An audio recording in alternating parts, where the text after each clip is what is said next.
came up to the seventh heaven to meet Prophet sallallahu alaihi wasallam and said salam to Prophet sallallahu alaihi wasallam, and Prophet sallallahu alaihi wasallam replied back. He had a cheerless, frowning face. When he asked Jibreel alayhi salam who is this,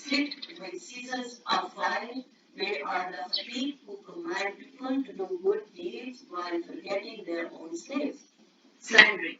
People who had fingernails of copper and they were raking their own faces and chests with them. Consuming interest. People with bellies as huge as houses in which people stayed, and inside their bellies were snakes which were visible from the outside. Fornication and adultery. These people were eating the decayed meat, abusing people's trust. A man who was struggling to carry a very large bundle of goods which he was unable to bear, yet he wanted to carry even more. Withholding zakat. They were eating bari, a thorny plant of fire,